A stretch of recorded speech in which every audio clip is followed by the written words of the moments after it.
नमस्ते बच्चों, आइए आपका डीजी स्कूल में स्वागत है।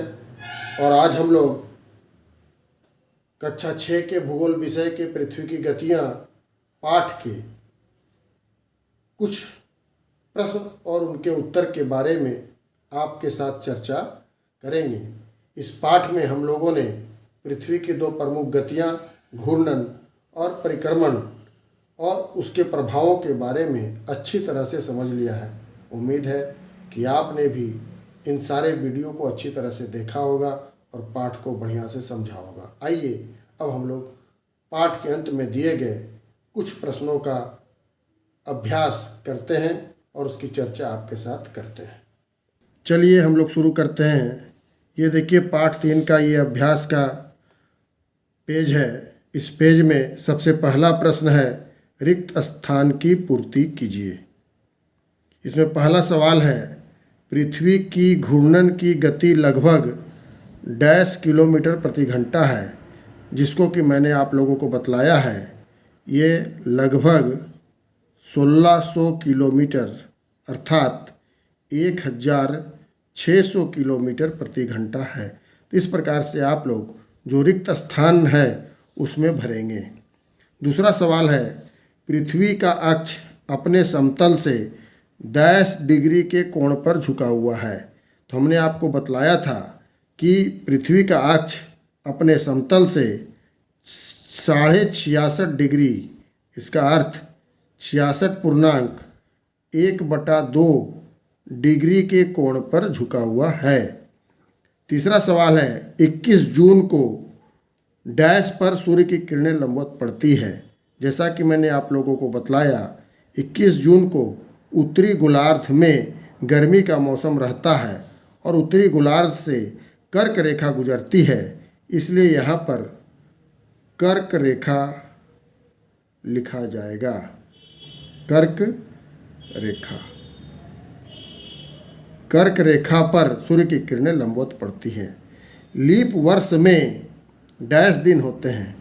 मैंने बतलाया था आपको कि लीप वर्ष में फरवरी 29 दिनों का होता है। इसका मतलब उस वर्ष में 365 के बदले 366 दिन होंगे, इसलिए इसका उत्तर 366 दिन होगा। पृथ्वी की डैश गति के कारण दिन और रात होते हैं। मैंने बतलाया था आपको कि पृथ्वी की घूर्णन गति के कारण दिन और रात होते हैं और परिक्रमण गति के कारण ऋतु में परिवर्तन होता है, इसलिए यहाँ पर घूर्णन गति होगा। घूर्णन गति होगा। दूसरा सवाल, सही कथन पर टिक मार्क तथा गलत कथन पर क्रॉस का चिन्ह लगाइए। इसका अर्थ ये होता है कि जो कथन, जो वाक्य हमको सही लगता है उस पर ये वाला टिक मार्क, मतलब सही का टिक मार्क लगाना है, और जो कथन गलत लगता है उस पर इस तरह का क्रॉस का चिन्ह लगाना है।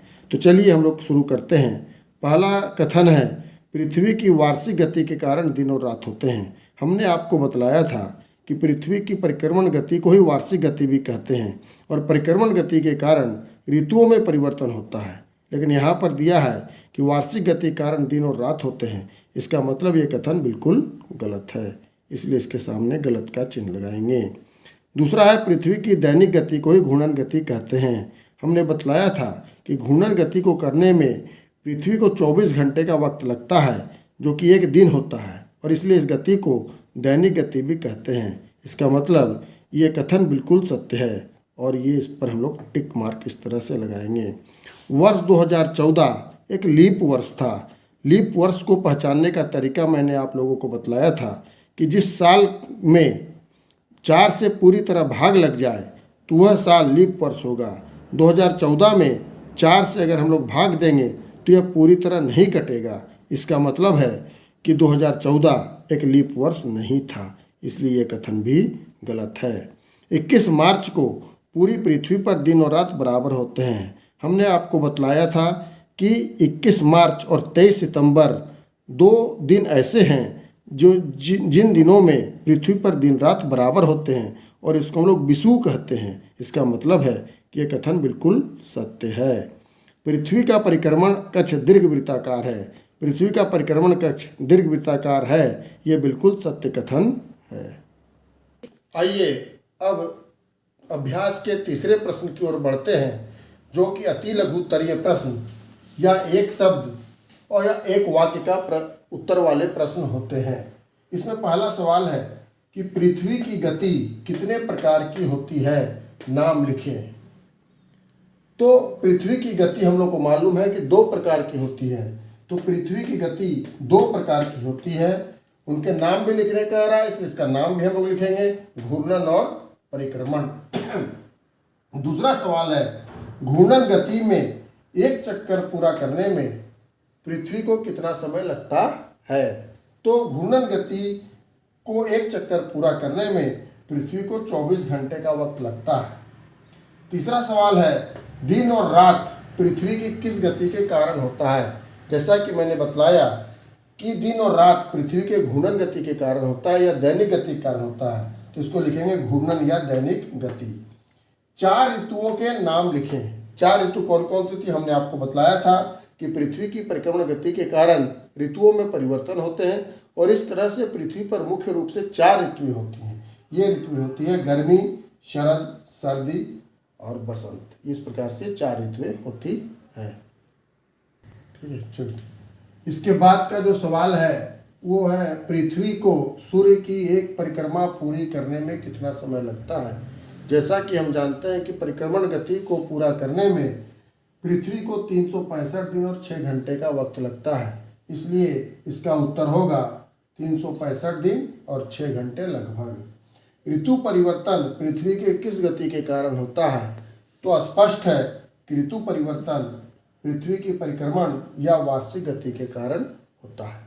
तो इस प्रकार हमने इस पाठ के कुछ प्रमुख सवालों को आपके सामने हल करके दिखलाया। इसके बाद भी पाठ में कुछ और प्रश्न अभ्यास के लिए बचे हैं। बच्चों, आप लोग उन प्रश्नों का अभ्यास स्वयं से घर पर रहकर अपने शिक्षकों के, अपने गुरुजनों के माध्यम से पूरा करने की कोशिश करें। इसके बाद हम लोग अगले क्लास में एक नए अध्याय के साथ फिर आपसे मिलेंगे। धन्यवाद।